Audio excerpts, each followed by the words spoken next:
আসসালামু আলাইকুম। আশা করি সবাই ভালো আছেন। আমি আপনার তো অনেকটা ভালো আছি। তো সবাই যে বলেন বিদেশ আসবেন বিদেশ আসবেন, তো পেঁয়াজ পেঁয়াজ কেটে দেখা, এই দেখেন মাত্র কাজ করে আসলাম। হুম বলছে রাতে 2 গাড়ি মাল কাটার জন্য, মানে 2 দান্না পেঁয়াজ, মানে 1600, এক গাড়িতে 1600 যায়, সে 5 কিলো খিস। তো এখন এসে আবার তুলে দিছে, বলতেছে এখন কাজ হবে না, আবার কালকে। তো একটা হিসাব করেন, আমরা প্রবাসীরা দৈনিক কত টাকা খরচ হয়। তো যাদের আকাম আছে তারা মনে করেন আকামা খরচ, তারপর এমবি খরচ, তারপর রুম ভাড়া, আবার মনে করেন পার্সোনাল খরচ তো আছেই। তো এগুলো সব মিলে মনে করেন 45-50 রিয়াল চলে যায়। তো অনেকে বিড়ি সিগারেট খায়, আলহামদুলিল্লাহ আমরা বিড়ি সিগারেট খাই না, তো এই কারণে আমাদের এত খরচা নাই, এমনি পার্সোনাল খরচ আছে।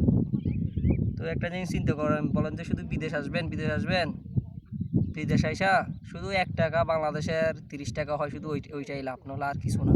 আপনাকে একটা সামান্য হিসাব দেখাই। আমরা রুম ভাড়া থাকি মাসে, বছরে কত, 300 টাকা না, 320 টাকা, বাংলাদেশের 10,000 টাকা। তো এমবি, সৌদি আরবের এমবির দাম বেশি। যারা সৌদি আরবে থাকেন তারা অবশ্যই জানেন এমবির দাম বেশি 3 টাকা।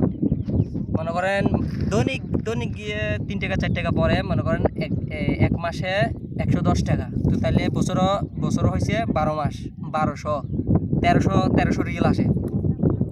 1300 আর 3 কত, 1700 রিয়েল। 1700 রিয়েল মনে করেন আমাদের কি রুম ভাড়া আর এমবি খরচ।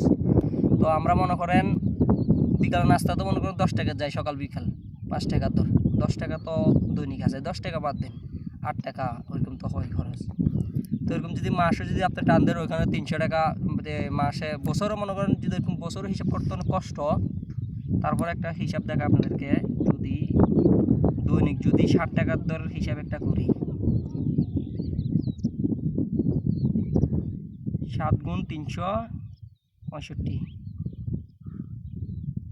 তো এখানে চলে আসে অনেক টাকা। ধরলাম 1000 টাকা ধরেন, 1000 টাকা, 2000 টাকা ধরেন।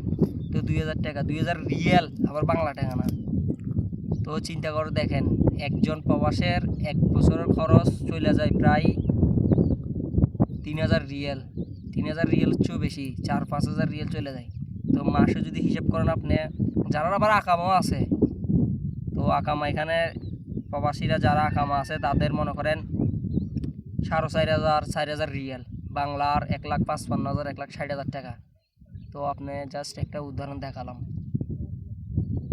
তো চিন্তা করে দেখেন, প্রবাস জীবন এত এত সহজ না। তো যারা আসবেন একটু ভাইবে চিন্তা আসবেন, কিভাবে কি আসল বিষয়, বা মালিক কার, মালিকই আকামা কার, আপনার নাকি মালিকের, ওইগুলা বুঝে আসবেন। রুম কার, খাওয়া দাওয়া কার।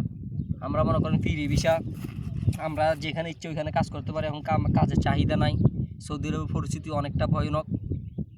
তো যারা যারা বিদেশ যারা চলে আসেন তারা তো চলে আসছেন, এটার বলে লাভ নেই। যারা সামনে আসবেন বা আসার ইচ্ছুক তাদের জন্য এই ভিডিওটা। তো সবাই বেশি বেশি শেয়ার করবেন। তো ভালো থাকবেন, আল্লাহ হাফেজ।